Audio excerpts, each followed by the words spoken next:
friends, thank you for joining me again on my YouTube channel. Please subscribe and also share the videos as well. I want this information out there as much as possible. All right, today I will be talking about the 10 reasons why I am so passionate about Canada. Why do I keep talking about Canada? Why do I not quit? Some people have told me, Alice, you talk about immigration all the time. That's my passion, because I see a lot of people around the world. You have education, you can't get a job. You have talent, you can't get a job.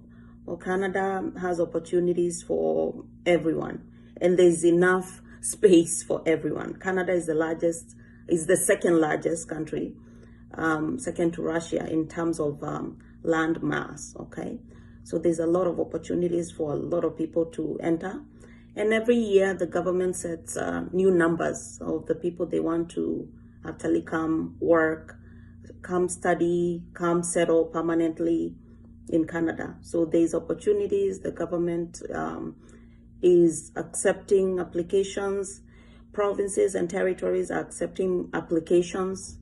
So I'll be talking more in coming videos about how to apply, for example, to provincial nominations of different provinces or territory. I'll be talking about the federal express entry. That's the one for the federal government. You enter into a pool, and the government every year will pull up a certain number of names, and they will send you an invitation to apply for permanent residence. I'll be talking more in more videos as we go.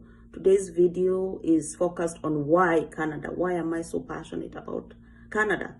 I'll give you 10 reasons why I'm so passionate about Canada. Number one, if you have a child in Canada, if you get a baby, you get a certain amount of money to assist you in raising that child. So you can never lack milk. In some countries you have a baby, and if you can't afford milk, your baby, is suffering. If you can't afford diapers or nappies, you're suffering, your child is suffering. Here, highly unlikely for you to suffer, because the government, the provincial government will send you a certain amount of money. The federal government as well will send you a certain amount of money for that child until they reach a certain age. And then when they start school, they reduce the amount of money, because schools here are government funded. But you receive a certain amount of money every month for that child until they reach a certain age. That's number one. And then maternity leave is a year and 18 months. You can go on maternity leave paid. Get paid for 18 months to look after your baby. So you don't have to pay for childcare.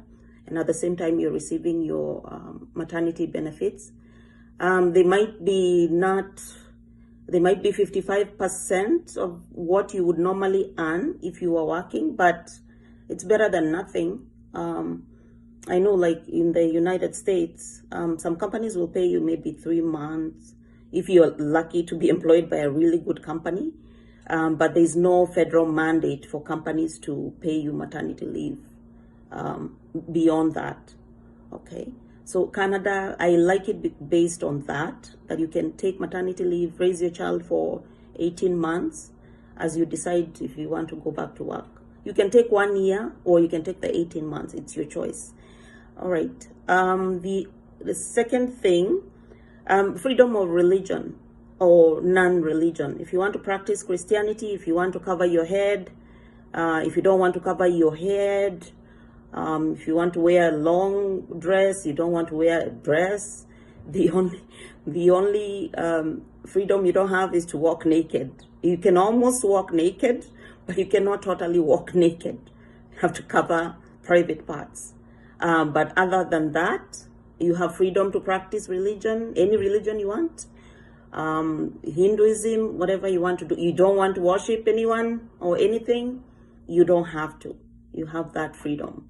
The other thing, the stability of the government, very stable. It doesn't matter who's in power, opposition, or the other party, whatever party is in power, the government is pretty stable. You never hear, oh, there's elections and now there's going to be election fears, there's going to be demonstration, there's going to be nothing like that. There's no conflict. Very stable government. That's the other thing. All right. Canada is one of the top, maybe I would name it as top 3.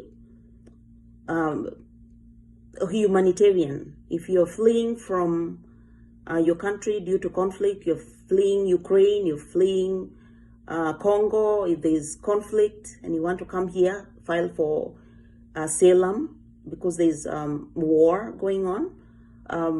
Canada is one of the top countries to give you asylum based on you're running because of fear.